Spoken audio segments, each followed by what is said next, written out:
Ang mga opinyon at pahayag sa susunod na programa ay pawang sa mga panauhin lamang at hindi sa pangasiwaan ng istasyong ito. Maging mapanuri sa panonood.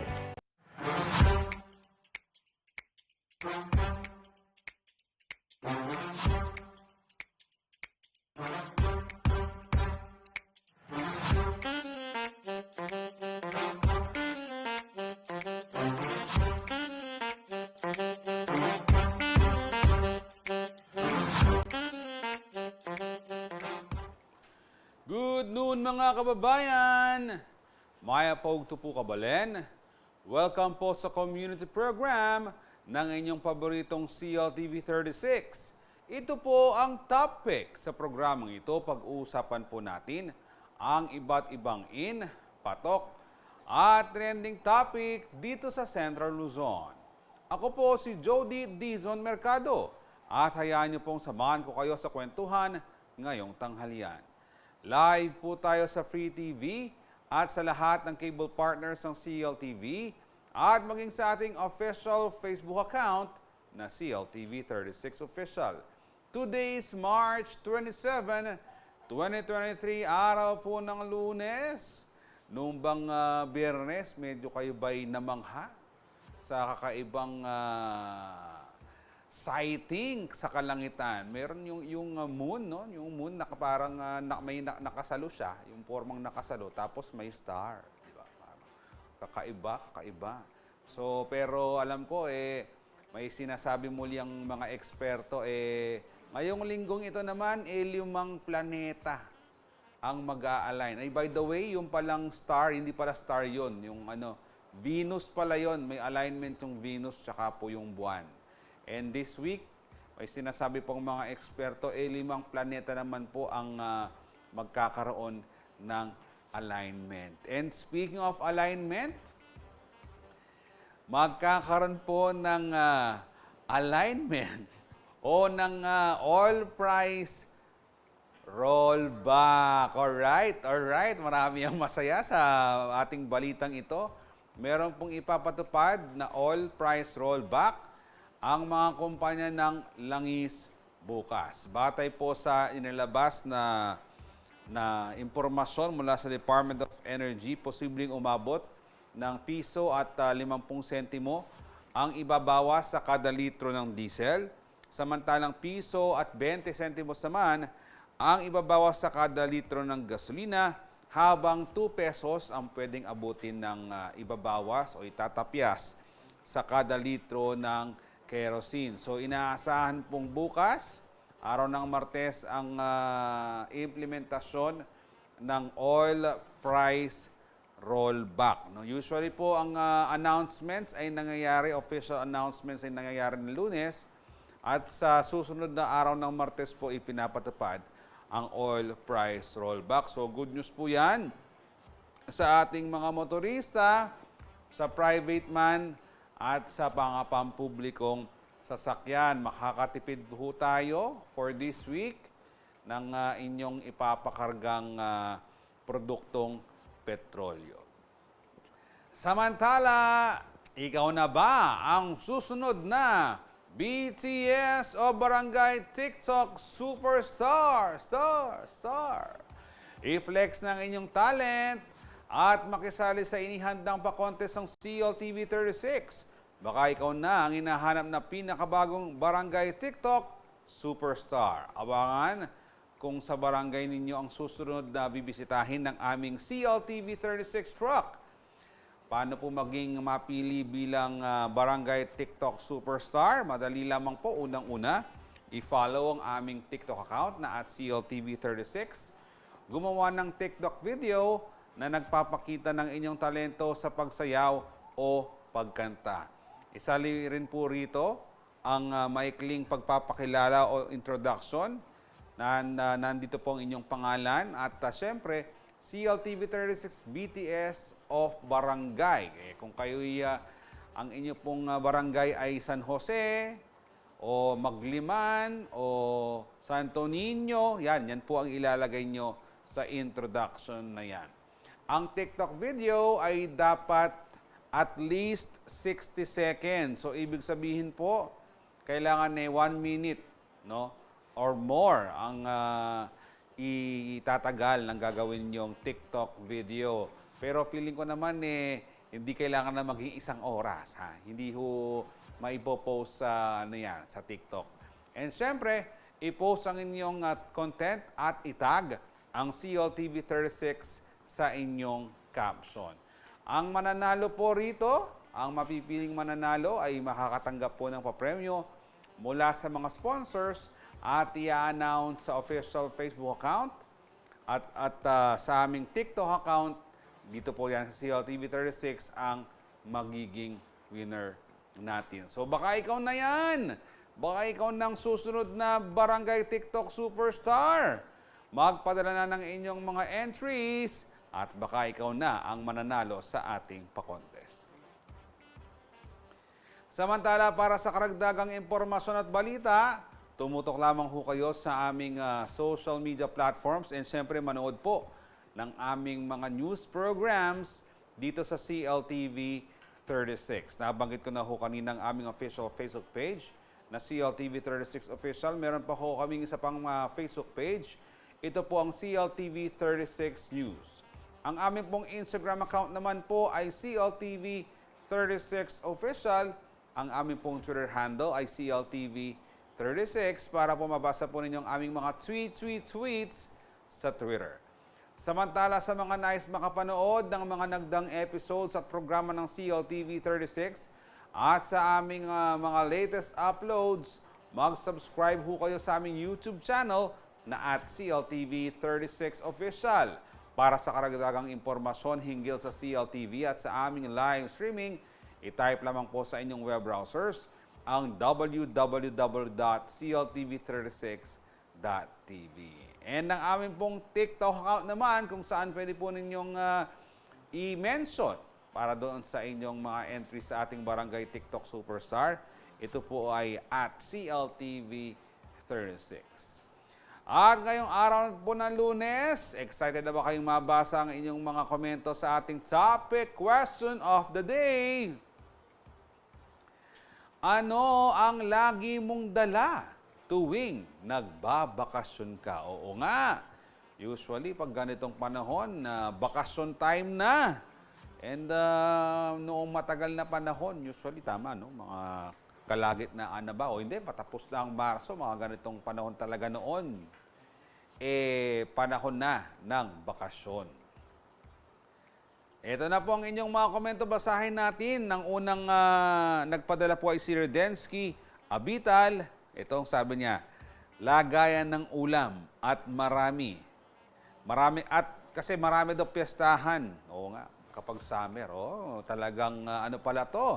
Boy Scout, si Sir Redensky. Kasi kapag may baon ka nga namang lagayan ng ulam, para pag ikinakanta na yung balutin mo ako sa liwanag ng... Alam na yan. Yung pag magsasaron kayo ng mga sobra-sobrang Shanghai, ha? Nakaredy ka na, Sir Redensky. Ang sagot naman po ni Marlene Palma Gamboa na isa po sa ating top fans, syempre, pera at bag ng mga gamit. Oo, kung meron kang bibilihin sa labas, di ba? O talagang may lakad ka, kung wala kang pera, naku po, paano ka uuwi kung mamamasahe ka? Diba? Siyempre, yung mga importanteng gamit na gagamitin mo. Gamit na gagamitin. Diba parang ano? And si Lizelle Hara, dala ko lagi pagmamahal at pagpaprovide that knowledge ni Lord. Full package na ako lahat noon. Iba pala itong dadalhin ni Lizelle.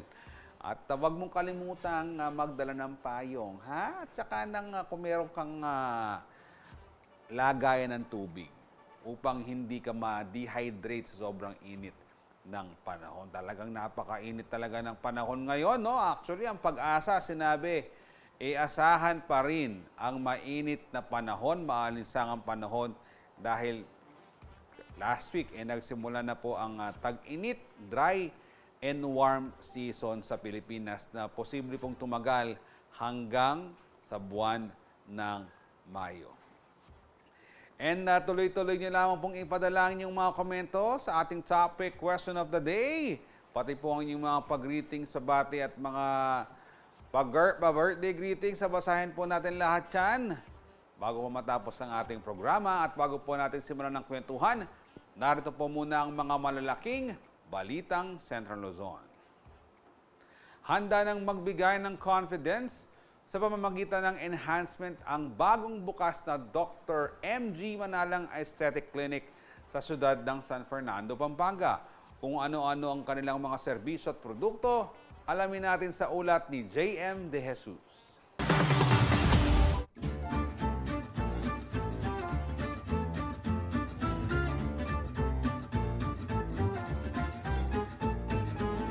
Hindi inakala ni Dr. Melvin Manalang ng siyudad ng San Fernando, Pampanga na tatahakin niya ang larangan ng medisina dahil siya ay nanggaling sa isang simpleng pamilya.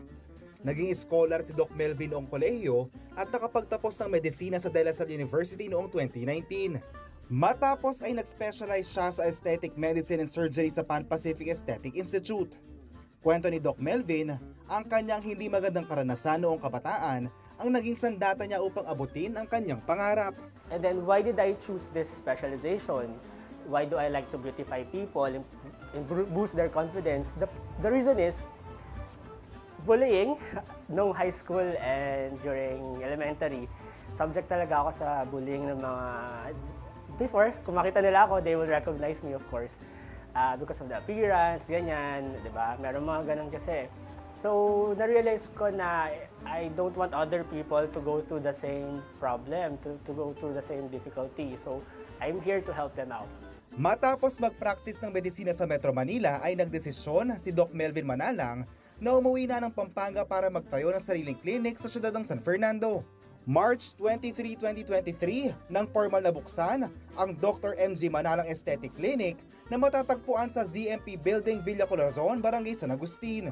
Gamit ang world-class na mga kagamitan at produkto ay handa na umuno siyang bigyan ng newfound confidence sa mga kabalen, lalo na't kilala tayo bilang mga lago at mga santing.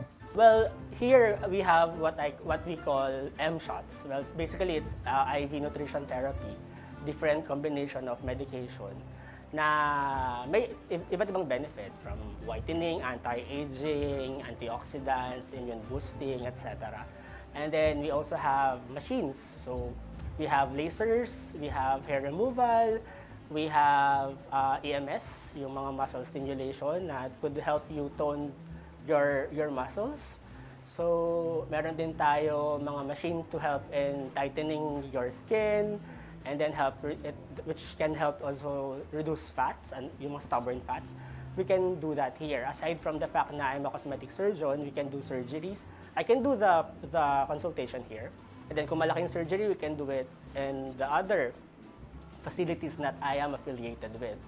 So yun, I can do rhinoplasty, I can do blepharoplasty, tummy tuck, liposuction, etc. Nagpaalala rin si Doc Melvin sa kahalagahan ng paglapit sa mga eksperto pagdating sa proseso ng enhancement. Yung mga ganung procedure should be done by licensed medical doctors. Hindi licensed nurse, no offense to other professions ha, hindi licensed or certified esthetician, hindi part ng trabaho nila yon. And for the safety of our clients, our patients, kailangan they should bear in mind na they won't entrust their health and their well-being sa not properly trained individual. And then, of course, we have our license to protect. That's why we doble ingat tayo. And it took a lot of years for us to train. Samantala, para sa mga nais ma-achieve ang kanilang perfect look, maaaring bisitahin ng Dr. MG Manalang Aesthetic Clinic Martes hanggang Sabado 12 noon to 9 p.m. Pwede ring bisitahin ang kanilang Facebook page at kontakin ang numerong 0927-022-9449 para mag-set ng appointment. Ako si JM De Jesus, taga rito, kasama nyo para sa CLTV 36 News. Atin to! Isang bagong catheterization laboratory ang binuksan sa Jose B. Lingad Memorial General Hospital sa siyudad ng San Fernando, Pampanga nitong Huwebes, March 23. Gagamitin ang naturang laboratorio sa mga interventional cardiac procedure o panggagamot ng mga sakit sa puso at maging sa non-cardiac procedures gaya ng interventional radiology para sa mga may cancer. Dumalo sa pagpapasinaya sa bagong pasilidad ng JBL Hospital, sina Department of Health OIC Dr. Maria Rosaria Singh Vergeire, Undersecretary Eric Tayag, Assistant Secretary Nenita Gorgonon, dating Pangulo at Pampanga 2nd District Representative Gloria Macapagal-Arroyo at si Vice Governor Lilia Baby Pineda. Sa kanyang talumpati, sinabi ni Vergeire na mabilis na naitayo ang catheterization lab sa JBL sa ilalim ng Health Facilities Enhancement Program ng Kagawaran. Asahan naman na patuloy na makikipagtulungan ng DOH sa mga lokal na pamahalaan upang higit na mapabuti ang healthcare facilities sa rehiyon. Target umano ng Kagawaran ng kalusugan na balang araw ay hindi na kailangan pang lumabas ng Central Luzon ng ating mga karehiyon para makapagpagamot.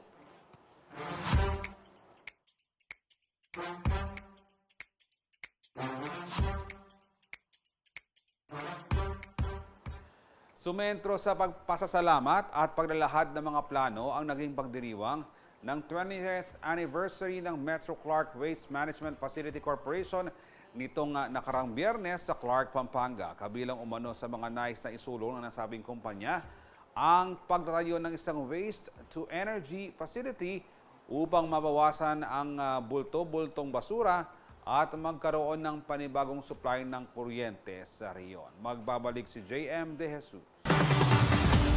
20 taon na nakalilipas mula nang maitatag ang Metro Clark Waste Management Corporation o MCWM. Ito ang pinakamalaking operator ng Advanced Engineered Sanitary Landfill na gumagamit ng state-of-the-art German technology sa bansa na matatagpuan sa Capas, Tarlac. Nitong Biyernes, March 24, nagtipon sa Grand Ballroom ng Hilton Clark Sun Valley Resort ang mga opisyal ng MCWM kasama ang kanilang mga kliyente, mga negosyante, kinatawan ng iba't ibang lokal na pamahalaan at iba pang stakeholders para ipagdiwang ang 2 dekadang tagumpay ng nasabing kumpanya. Para ano muna ito? Upang maipakita ang pasasalamat ng MCWM sa kanilang mga nakatrabaho sa nakalipas sa 20 taon. But over the years, you saw we are growing constantly after a little bit struggle in the beginning and see where we are now. We are the main facility here in the Philippines. We are one of the best facilities actually in Asia, out of my experience working in a lot of countries in Asia. And of course, we are happy. Our staff, we have fantastic people here working on it. And I think even our clients are very happy with the service we deliver. Sineserbisyohan ng MCWM ang higit 150 local government units sa Central at Northern Luzon at higit 1,000 industry clients mula sa Clark at Subic.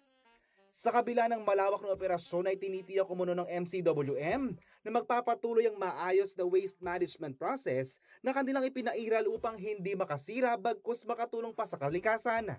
Waste management is absolutely necessary and we have to improve it in the Philippines for sure. As you know, Philippines now is always blamed as a third biggest polluter of plastic waste in the ocean, and we need still more. It's very difficult in 8,000 islands, of course, but we have to improve more. We have to get the plastic out. We have to get away from being the most polluter, because even using recycling, every mines you use, it's still a long way. In Germany, we needed 40 years to get a status now.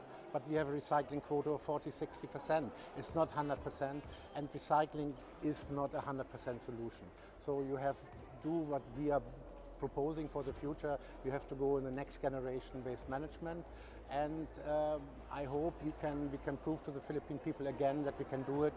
At upang higit umunong mapagserbisyohan ng mga komunidad sa North and Central Luzon, ibinida rin ng MCWM ang kanilang planong pagtatayo ng isang waste-to-energy facility sa 100 hektaryang pasilidad sa Kalangitan, Capas, Tarlac.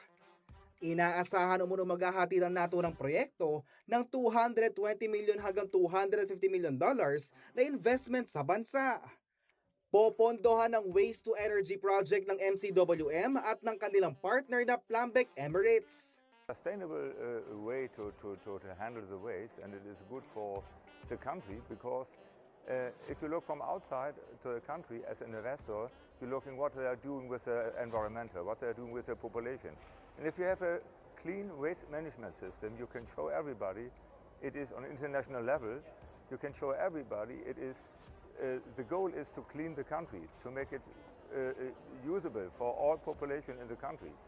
Oras na maitayo, mababawasan daw ng 70% ang basurang itinatapon sa Kalangitan landfill at pwede ito maging source ng kuryente sa rehiyon.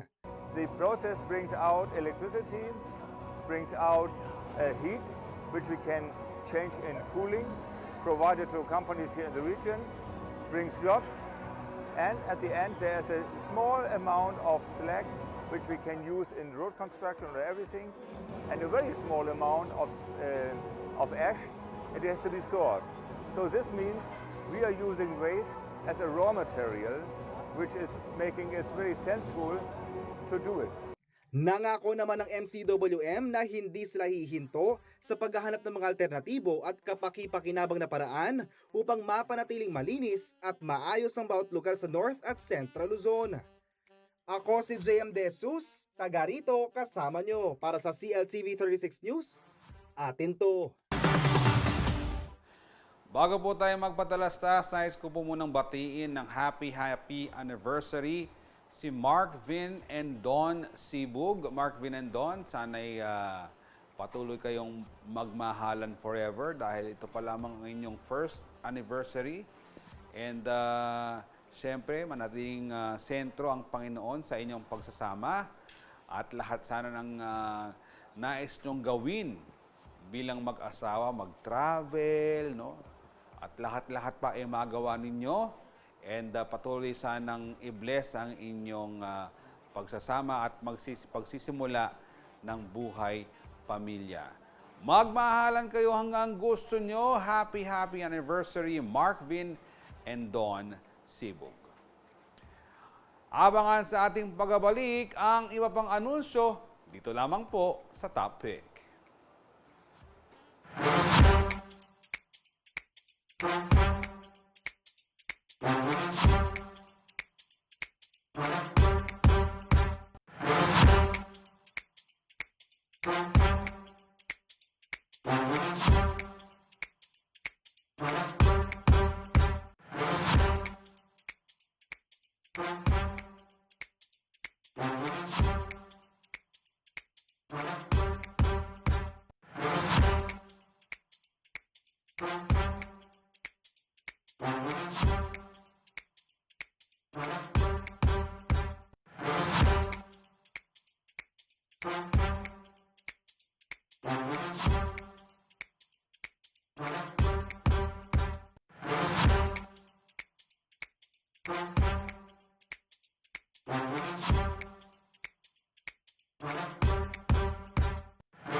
At nagbabalik po ang programang Topic.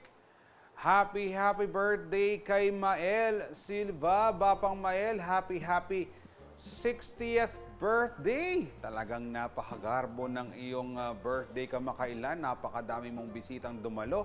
At syempre maraming mga sorpresa sa ginanap na surprise birthday party sa iyo. Wishing you good health and more blessings sa Bapang Mael. And sana'y naging masaya ka sa iyong araw ng kaarawan. And mabuhay ka at mag-birthday hanggang gusto mo. Happy birthday, Bapang Mael Silva. Samantala, happy anniversary kay Patrick and JL Buenviaje. Kuya and ate, happy anniversary sa inyo. Magmahalan kayong gusto nyo and syempre manatili sanang sentro ang Panginoon sa inyong pagsasama. Sana'y maging inspirasyon kayo sa maraming mga mag-asawa sa inyong masidhing pag-iibigan sa isa't isa. Sana'y magpalitan kayo ng magagandang regalo sa araw na ito. Patuloy sanang i-bless ang inyong pamilya at ilayo kayo sa anumang sakit at kapahamakan ng ating Panginoon. And again, magmahalan kayo hanggang gusto nyo. Happy anniversary, Patrick and JL Buenviaje. Samantala, basahin na po natin ang mga komentong inyong ipinadala sa ating topic question of the day.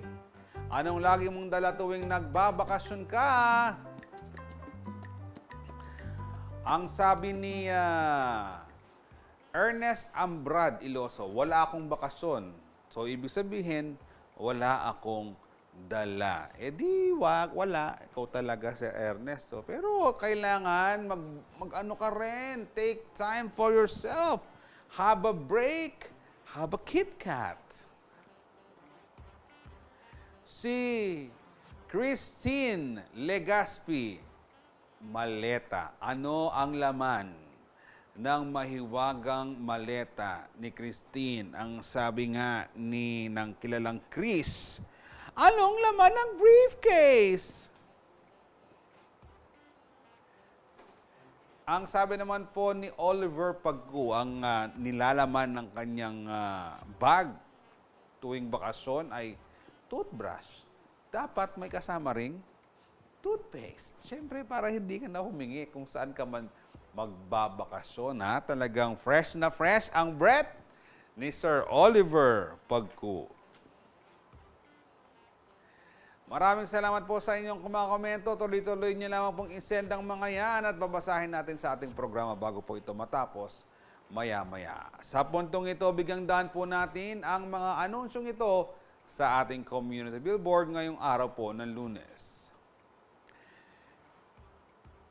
Ipinababatid ng Angeles City Government na isasara ang kahabaan ng Angeles Magalang Road sa darating na March 31 hanggang April 2, 2023 simula alas 9 ng gabi hanggang alas 6 ng umaga.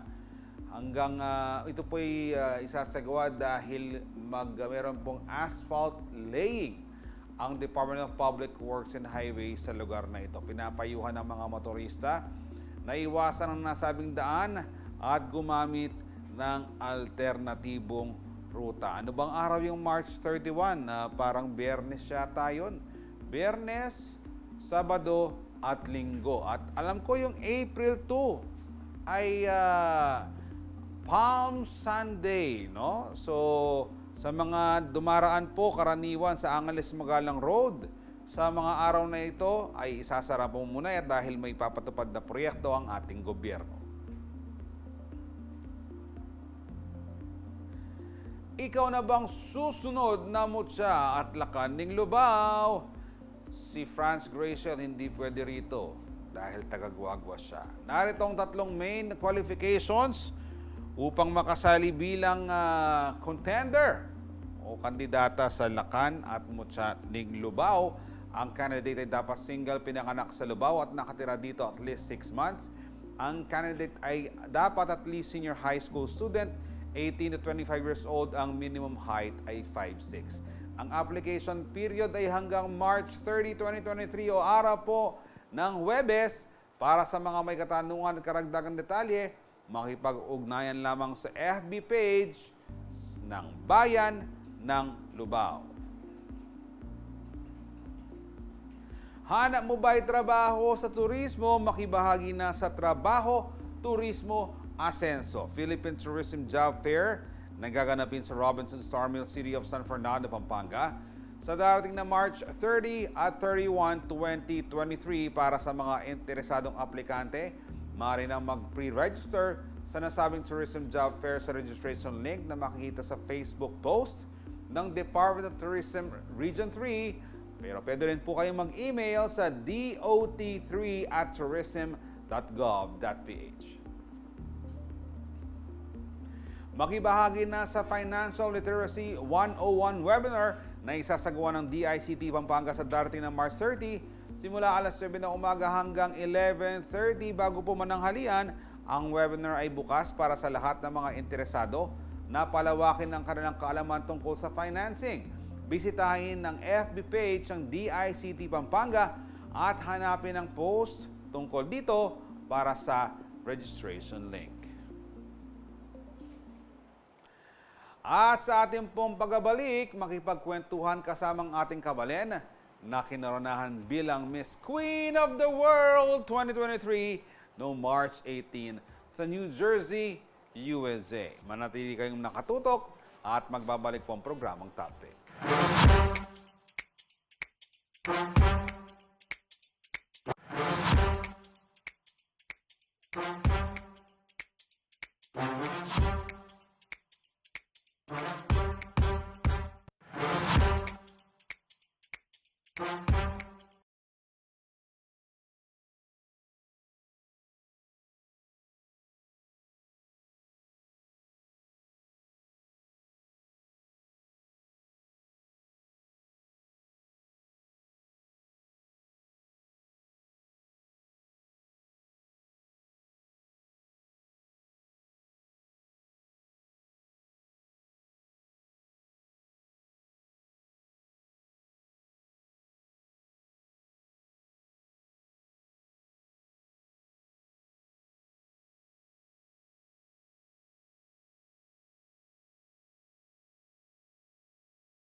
At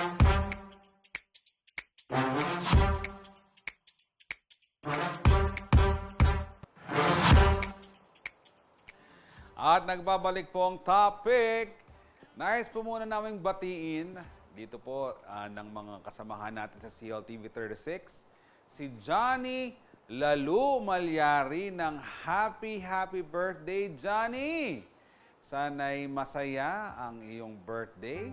Sana'y marami ang nabusog sa iyong bisita dahil sa iyo ang pagkain ng mga bisita ang kakain.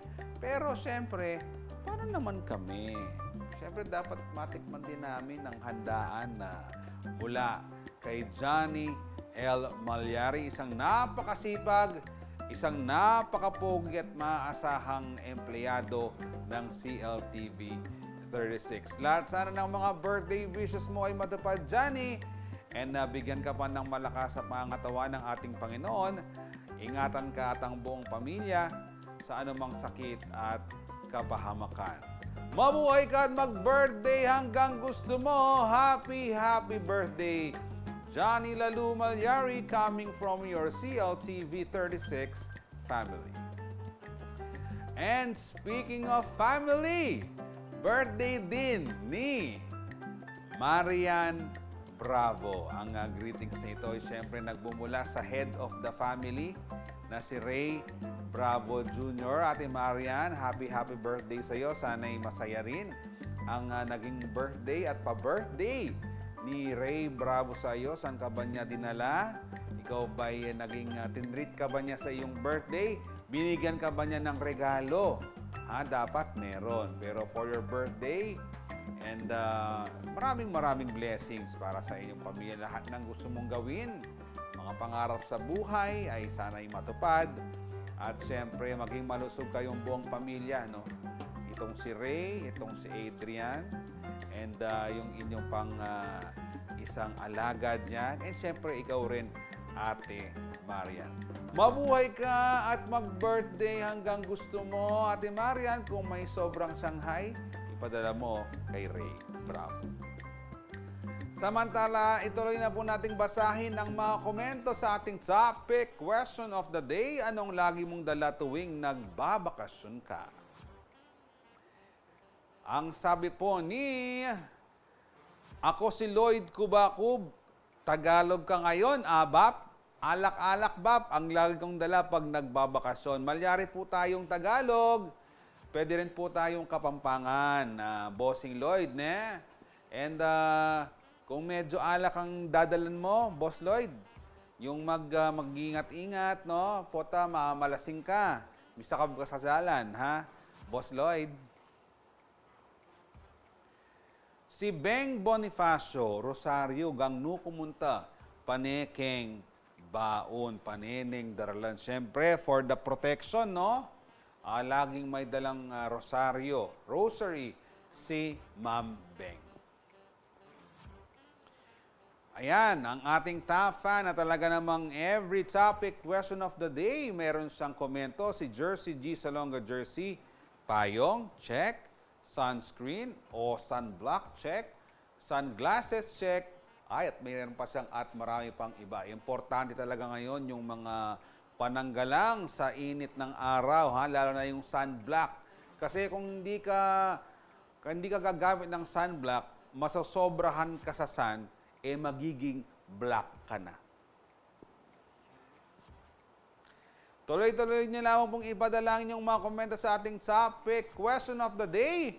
At para po sa ating kwentuhan, isang alumna ng University of the Assumption Junior High School, Biasa, Maganaka, Ampopang Maya po. Meron pong bumubulong sa akin dito sa studio. Yung mga qualities ng isang Assumptionist. Biasa, Maganaka, Ampopang Maya. Nasungkit po niya ang titulo, ang corona sa ginanap na Queen of the World Pageant noong March 13 hanggang March 18 sa New Jersey, United States of America. Mula sa 30 kandidata na pambato ng iba't ibang bansa na naglaban-laban para sa 4 na division, si Rachel Diaz ang kinoronahan bilang Miss Queen of the World 2023. Si Diaz ay board member ng Coalition Against Rape and Abuse o CARA na naglalayong makapagbigay ng financial assistance, legal aid at shelter para sa mga biktima at survivor ng rape at abuse. Pati nilagay nyo kagad dito, dapat sa kwentuhan yan kayo talaga. Pero siyempre, let's welcome the Queen of the World for this year, Miss Rachel Diaz. Hi, Miss Rachel. Kumusta ka? Welcome sa topic and congratulations. Thank you po. Hello. Kamusta po kayong lahat? Magandang hapon po sa inyong lahat. And salamat po sa pag-imbita niyo po sa akin dito sa CLTV News. And, Ma'am Rachel, mas maganda po kayo sa araw na ito. Ma'am Rachel, katulad po ng mga nagdaang bisita ng ating programa, bibigyan po namin kayo ng pagkakataon na i-greet, i-shout out, batiin ang lahat ng gusto mong batiin. Mga kapamilya, mahal sa buhay, kaibigan, followers, subscribers, mga crush, boyfriend, girlfriend, lahat-lahat na. Sana wala kang makalimutan kasi syempre lumabas ka pala sa TV, Rachel, hindi mo man ako sinout out o greet. You have all the time in the world. Go ahead po sa inyong greetings, Miss Rachel. Salamat po. Salamat po sa pagkakataon. First of all, thank you for having me here. My name is Rachel. And I want to thank everyone who has helped me in the Philippines po. Maraming salamat po sa Sharp Blade Tactical Supply for all the marketing efforts and all the print marketing that they have sent over here in the United States. Salamat po sa pamilya ko, si Tumiko, Jamie, Sachi, May, kay Arvin, kay Kuya Mac, kay Marvin, who is watching right now, and also to Nicole from JP Party Events, and all the other people in the Philippines who have supported me all the way. I'm sorry, I can't remember all of them. Pero gusto ko rin pong pasalamatan lahat po ng mga naging classmates ko sa University of the Assumption. Salamat po sa pag-support niyo, sa all the messages and text messages that I've been receiving. All the beautiful messages that you have been sending me really makes my heart feel so warm, and I'm so happy to be able to represent not just the Philippines but also po yung Pampanga kung saan po ako lumaki. Ayun po ang aking shout out. I hope I didn't forget anyone. Sana walang nakalimutan si Miss Sana Rachel. po wala. Pero huwag kayong mag-alala. Kayo naman ay nasa puso at isipan din niya. Nabanggit ko ho kanina, mga alumnus ng UA ay biyasa, maganaka, ampong mayap. Pero si Miss Rachel parang may additional. Makalimutin. May additional na din po ako makakalimutin. I think I lost audio. Yeah, I lost audio.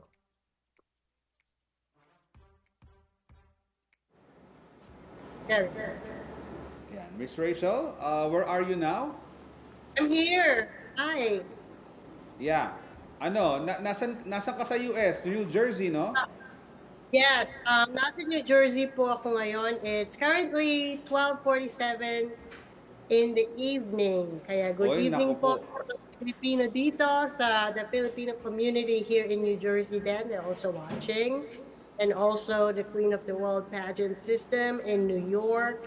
All my sister queens and other contestants from all the other parts of the world. I've sent them the link and they are supporting CLTV News and Jody. All right. Miss Rachel, gaano ka nakatagal dyan sa States at hindi mo namimiss ang Pilipinas? Umalis po ako ng Pilipinas noong 2005. But sa Malaysia po ako nagstay for about 7 years. And that's where I started my English language center. And then after that, in 2013 is when I moved po dito sa United States and started a new life here. And it has been really great to be given an opportunity and a chance po to make a future for myself and for my family and for my son. And it has been really great that this country has given me that chance and opportunity. Of course, po, I miss the Philippines a lot. And I was just there last year, and I'm also doing a homecoming this coming June or July. We haven't figured out the date yet. And we are coming to the Philippines to get representatives for the next Queen of the World 2024 pageant. So I will be home soon, and I'm excited and I can't wait. Ayun. And si Miss Rachel pala, well-traveled na, nagpunta sa Malaysia, and then nagpunta sa US. Pero Miss Rachel, papaano ho ba nagbukas yung opportunity ninyo na makasali sa mga pageants sa katulad niyan? Papaano ho ba kayo nagsimula sa mga beauty pageants? So in the Philippines po, alam niyo naman po sa Pilipinas, and pageant is sort of like a sport there. So you start really young in high school and all that, but it's different. It's really different when you come here. Kasi po ang focus po talaga is what can you do with the title? What will you do when you win the title? What advocacy are you pushing for? And who do you want to inspire? And how are you going to use your title to inspire other women around you to believe in themselves? So, nag-umpisa po ako sa the first one that I joined here in the United States was the Next Level pageant. It's a pageant and mentoring system, which I did not win the title, but I did win Best in Interview, so that's a great start. And then after that, I joined the American Royal Beauty pageant, in which I won Miss New Jersey in 2020. So right after that, I moved to the next pageant, which is the Miss United States of Americas, where I won the state title of New Jersey. And during the nationals pageant, I won the Brand Ambassador Award, but I did not win the national title, which I think po is it's God's will, and it was not my time then to win Miss United States of America. And I think that it was very significant because when I was asked to compete for an international pageant and represent the Philippines, it's almost as if po naging sign po na I have to represent my heritage, that I have to represent the country where I was born. And I was very excited to promote the Philippines here po sa New Jersey and tell them all about our country, our culture, the people, the passion that we have, our hospitality, and everything that is just so well loved around the world with Filipinos. And I think that that's what really brought me good luck, is what I'm saying, is that the fact that I am carrying the flag of the Philippines. Although there is a lot of pressure po if you are carrying the flag of the Philippines, kasi po malaki at marami pong expectations sa inyo, lalo na po dito, kilala po ang Pilipinas na talagang mga magagaling at mga beauty queens na panalo palagi sa lahat ng mga international pageant.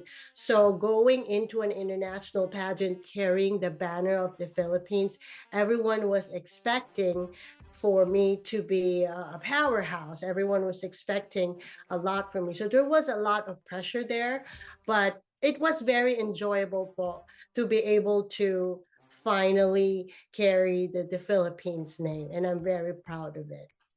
And talaga naman ang Diyos talaga, no? Talagang idinadaan ka niya sa iba't ibang mga ups and downs. And you have to learn from all of this. Tapos baka may sign, no? And baka yung sign na to i-direct ka sa ibang direction. And ngayon nga, napunta sa Queen of the World competition, si Miss Rachel. At sa amin pong pagbabalik, pag-uusapan na po namin ni Miss Rachel ang kanyang karanasan, ang kanyang naging journey bago siya naging Miss Queen of the World 2023. Wag po kayong aalis at babalik pa po ang programang Topic.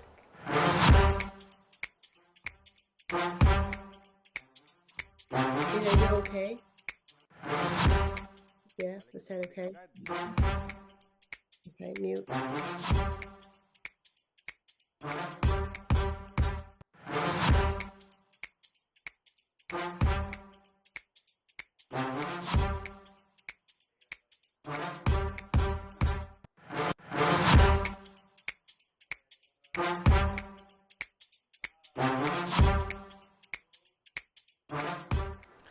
At nagbabalik po ang programang Topic. Nais ko po munang batiin ang mga dumalo at nag-organize ng kakatapos lamang po ng kauna-unahang Grand Reunion and Homecoming ng Santo Niño Parish School o ng Santo Niño Progressive Archdiocesan School o Sanipas itong nakaraang Sabado, March 25, dyan po sa Jillian's Haven sa Bacolor, Pampanga. Maraming salamat po sa inyong pagdalo sa reunion. Talagang napakasaya ng naging reunion natin. And sana'y maulit muli ang naging reunion. No? Nakita-kita maraming mga batches. And yung mga kuya, ate, no? Talagang parang reminiscing sa naging panahon nila sa kanilang paaralan na Sanipas. Maraming salamat sa mga teachers sa dumalo at sa lahat ng mga nag-prepare upang maging successful ang Sanipas First Reunion and Homecoming. Kinorek ko nga dati, sabi ko hindi siya magiging homecoming kasi wala na yung school, nagsara na yung school. Pero siyempre, ang school naman natin ay nananatili sa ating mga puso. Oh, see you all soon again, fellow Sanipasians. Samantala, ito na po ang mga huling komento na inyong ipinadala sa ating topic, question of the day. Anong lagi mong dala tuwing nagbabakasyon ka? Ang sabi po ni Richelle Salvador, money, money, money makes me funny. Pag walang pera, sa bahay lang kasi, hindi makaalis. Si Dayan Kunanan, mga damit, lalo na kung mag-o-overnight, kailangan may extra kang damit. At si Armil Marshall Quiros Osorio, ay ba't ganon? Pera tsaka chicks, susumbong kita. Susumbong kita. May kasama ka palang chicks. Kung akong tatanungin nyo anong aking dadalhin, siyempre dapat yung bag mo parang may kit ka dyan, no? Dapat may ID, inumin, mga wipes, just in case of emergency. Alam nyo na yun, saan gagamitin. Kailangan mo may pamasahe ka, payong, panyo, ha? Toothbrush, toothpaste, at marami pang iba para ka na rin nag-camping. Maraming salamat po sa inyong pagsagot sa ating topic, question of the day. Kasama pa rin ho natin si Miss Rachel Diaz, ang ating Miss Queen of the World 2023. Ma'am Rachel, paano ho kayo naimbitahan sa Queen of the World 2023 beauty pageant? So, ano po, Jody? Ganito po ang talagang kwento niyan. So, after the United States of America's pageant, yung po, my cousin Jamie with Sachi and Tomiko, we were on a group chat and they said, oh, you did so well in United States pageant, but even if you were Miss New Jersey, you were actually carrying the Philippines on the stage. And yun po talagang parang naramdaman ko po yun na yung pagsuporta nila na na-realize ko po na, I may be Miss New Jersey, but I was actually the Philippines. So I should probably consider international pageants. So for the international pageants, there is set of auditions. And kasali na rin po doon the fact that I reside in New Jersey and a former title holder. And also that there is no Queen of the World Philippines yet at the moment. So because I was a former title holder, I was able to carry the Philippines name and flag for the competition, which brings me also to an important announcement. So I'm actually taking over the Queen of the World representative franchise for the Philippines, and we are looking for representatives for all 4 divisions. The Queen of the World pageant po is it's very diverse and it's open to different age groups. So the Miss division, which is the MISS, is open to women from 18 to 29 years old, and the Ms. division is from 30 to 40 years old. And then we have the Mrs. division para po sa mga married, and that's open until 49. And then for 50 is the elite division of the Queen of the World. So I think that this is really truly a celebration of women and showing that the age of a woman does not define her beauty, but what's really her purpose for getting the title is what matters. Si Miss Rachel talaga advance mag-isip. Mamaya ako pa itatanong yan pero in advance na niya. Pero ibig sabihin ba nito, Miss Rachel, magkakaroon tayo ng Miss Queen of the World Philippines muna? Tama po ba bago isabak sa international level yung pambato ng Pilipinas? Correct. Correct. So, ganun po ang gagawin natin. And together with our National Director, Tony Legaspi, and our Public Relations Director, Jamie, and also my manager, Tomiko, we are setting up auditions and also applications for Queen of the World Philippines on all 4 divisions. We currently already have representatives and contestants here in the United States applying to get that title, but I would love for the representatives to come directly from the Philippines. Kasi po, di ba, Jody, it will be nice if I can crown the next Miss Queen of the World also from the Philippines, right? Yes, totoo yan. Pero balik tayo sa iyong naging preparasyon noon. Paano ka nag-prepare dyan? Mahirap ba lalo na yung pagda-diet, ha, Miss Rachel? Yes.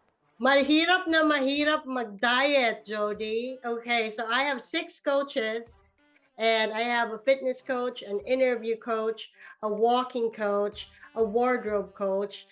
At ang pag-diet po, mahirap po talaga. Lalo na po, ang paborito ko po talaga is Jollibee Spaghetti. And when I eat that, ang order ko po dyan yung family size po kaagad with extra sauce. So, ang pag-diet po, napakahirap na hindi po kumain buong araw. And just eating banana or protein shake and all that. But the real advantage of being healthy is it's really giving you the confidence and the energy, and also working out will help you walk in high heels better. I didn't really realize that until I started doing it, and I really started getting into the workout routine every day throughout for 6 months.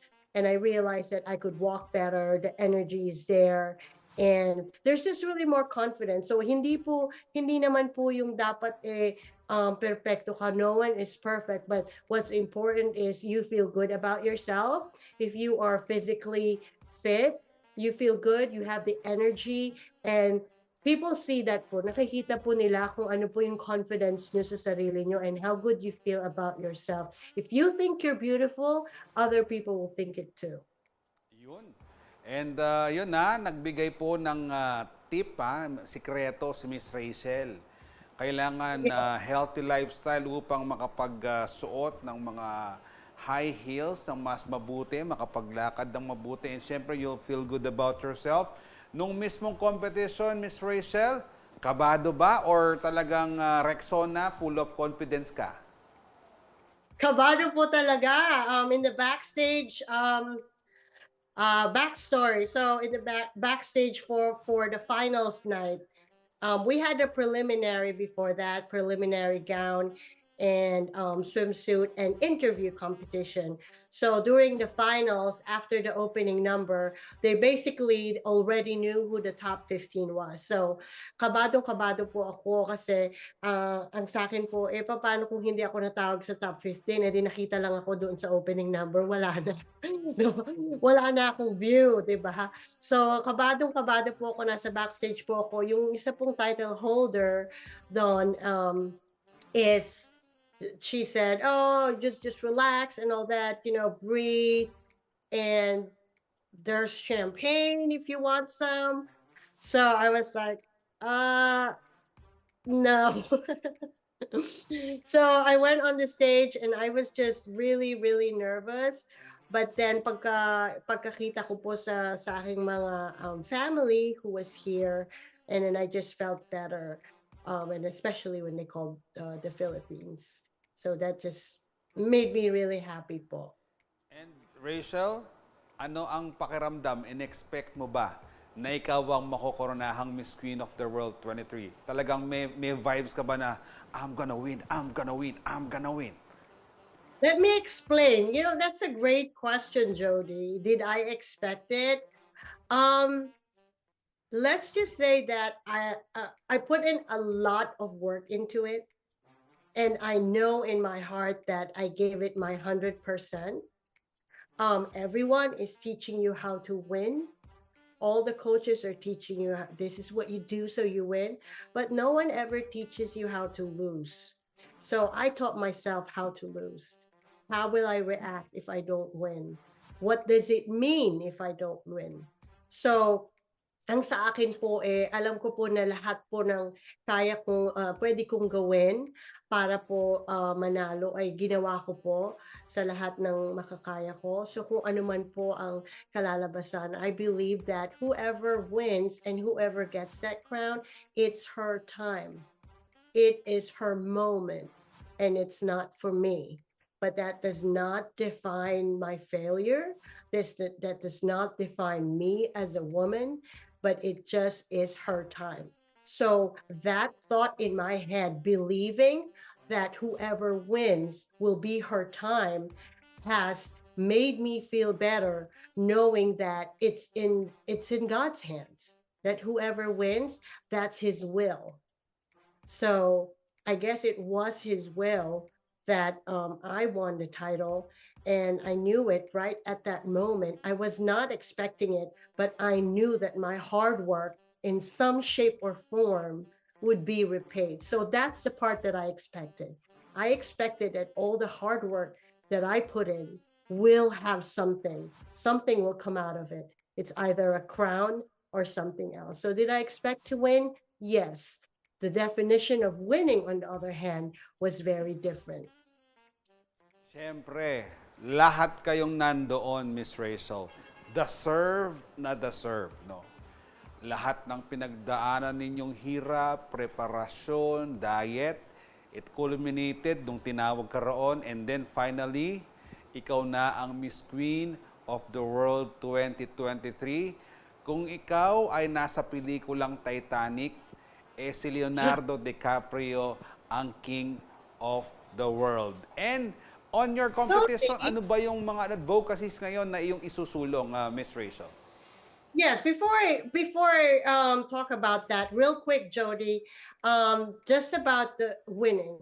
More than the crown, I just wanted to say that I also won Queen of Fashion, which is great because I was able to showcase the colors of the flags of the Philippines, red, blue, yellow, and white.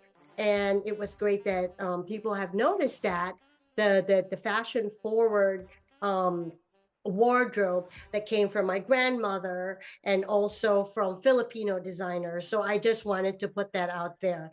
And another important award is also I won Miss Congeniality. So a lot of people, they're saying, oh, pag nanalo ka ng Miss Friendship or Miss Congeniality, that's bad luck. It means you're not going to win, because if they give you Miss Congeniality, it means you're just nice, you're not going to win the crown. But the Miss Congeniality Award poll was voted for by all the contestants. So the fact that it was unanimously voted, that is the biggest prize that I could ever get for that whole week for being with all these beautiful women from all over the world. Ayan. And yung advocacies mo ngayon, Miss Rachel, na isusulong for the for this pageant. Yeah, so my platform is the Red Alert Initiative. The Red Alert Initiative started in 2014, and we provide financial support, legal assistance, and confidential shelter to victims of rape and abuse and domestic violence. So what we're doing is providing assistance to different women's shelters locally here in New Jersey, and then we went national in the United States, and now we're moving on to the Philippines. We are in the works and planning to build a women's shelter in San Fernando, Pampanga, to support women who need shelter and help and assistance, especially those who have been abused. So that is the legacy that I want to leave as Queen of the World, is the women's shelter in the Philippines. Right? And last question na lamang, Miss Rachel. Baka meron hong interesado na join, no, sa Miss Queen of the World. Papaano ho ba nila kayo pwedeng kontakin, Miss Rachel, sa mga interesado sa ating mga kababayan and for more information on this pageant? Go ahead po. Yes. So first, you can contact CLTV 36 News, and they can provide you with all the email addresses relevant if you want to. And also post a Ms. Queen of the World Facebook page. Feel free to send an email. And also, Jody, we are going to send advertisements for CLTV 36 News for us to seek help from your network to help us promote the pageant system. We hope that you will support us, Jody. Miss Rachel Diaz, again, congratulations po sa inyo. And hopefully, kapag kayo umuwi dito sa Pilipinas, ay makapagpasyal ho kayo dito sa atin. And syempre, lalo ho kayong maipakilala sa ating mga kababayan. And kayo po ay kinararangal namin, bilang isang Pilipina, bilang isang Kapampangan, at syempre bilang proud UA alumnus. Ito ngang mga OJT natin, tuwang-tuwa dahil meron tayong guest ngayon na katulad nilang Biasa, Maganaka, Mayap, Ampopang, Malago. Oras na po para magpaalam. Maraming salamat po sa inyong panonood sa ating programang Topic.